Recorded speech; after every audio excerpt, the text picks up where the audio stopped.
Hãy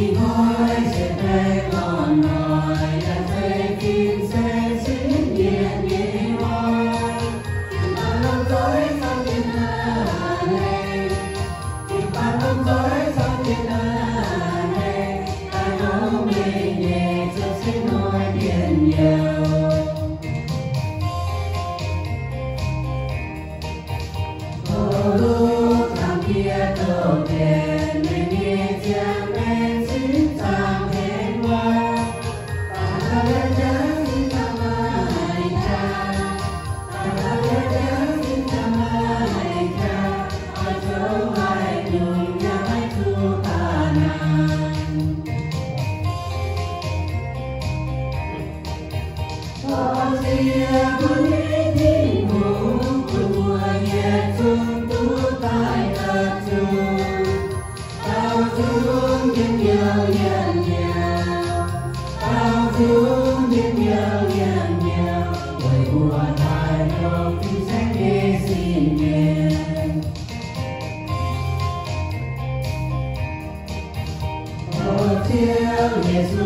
Ghiền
Mì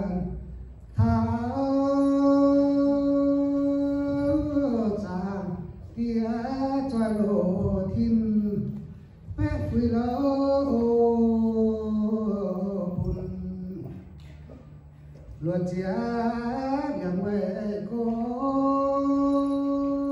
để không bỏ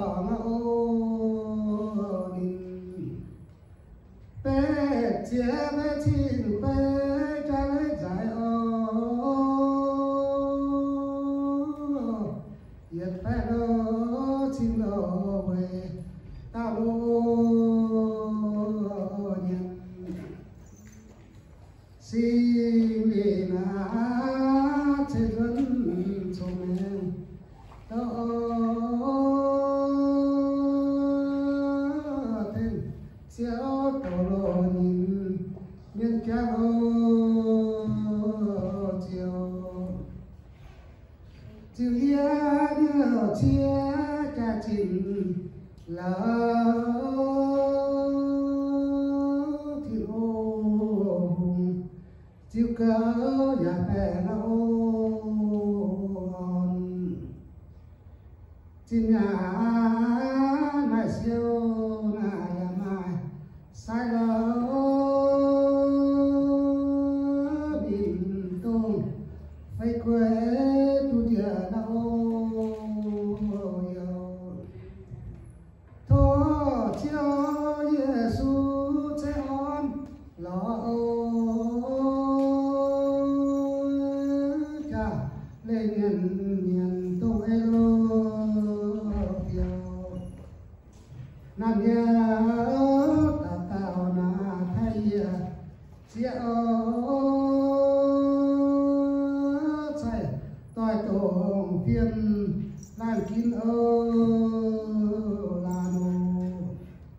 Nghe cho sẽ hỏi celebration các xuân giàu nhận lại hàng lo hại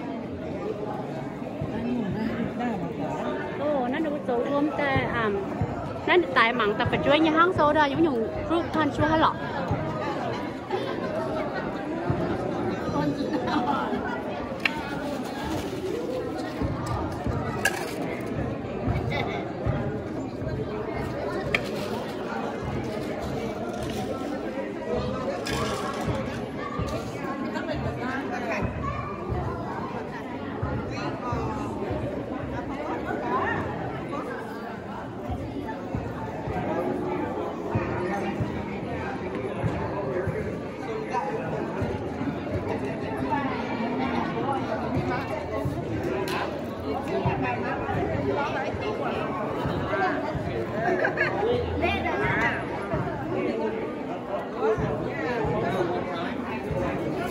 Oh, sorry, hi. Tuesday.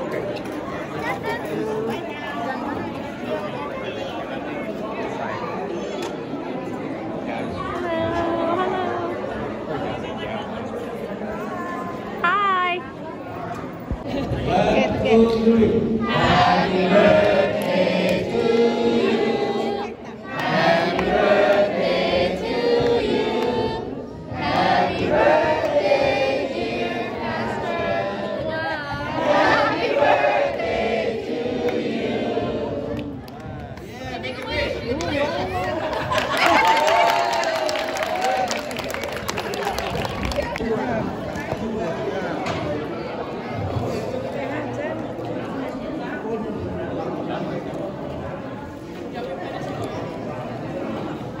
Yesterday looking for jobs.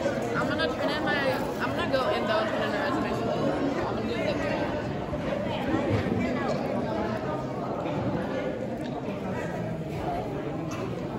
Hi Farm. Hello. Hello.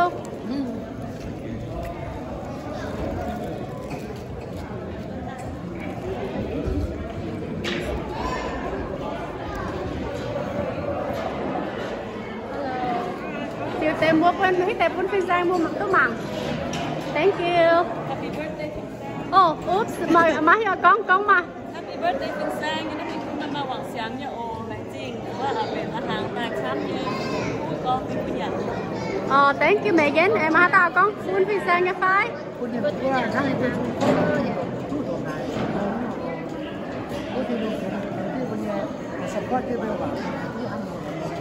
Okay, thank you. Thanks up. Hi Farm. Is that kind of right now? Đây bữa em mặc định nữa thì sẽ sai phụ của các bạn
是你出来的，这个给我这中国给我这样，我在中国。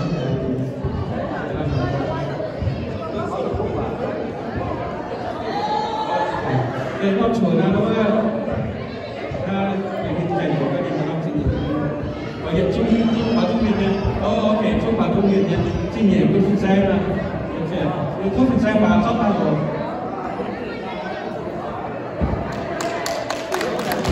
đây là phương trung có hiện giúp cho mày nếu là các nhân nữa đó mà nó trình nghiệm là phương xe của tham gia ngay trên đây không chỉ các cái của chúng ta và các cái cái lãnh trình là và ta mà hiện tại trong cũng có những cái tôi không biết những cái đó rồi như thế này như thế không phải tham và tiền những vận tải thế không phải tham nó sáng là cái của cái ô bố cái hỏi nhất ra là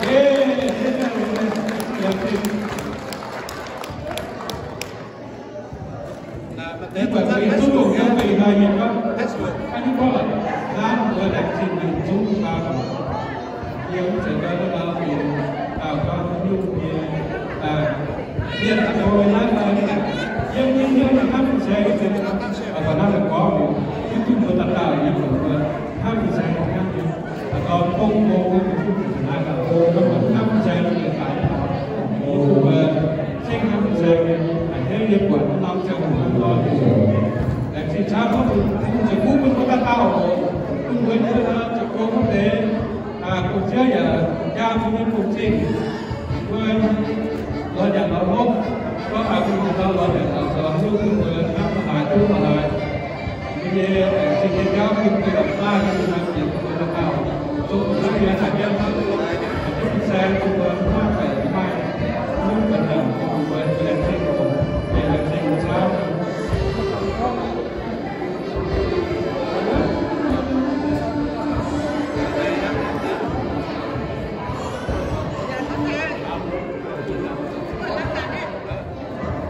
không có cái này phải tháo rồi nó sâu cái đó nó quảng cho nó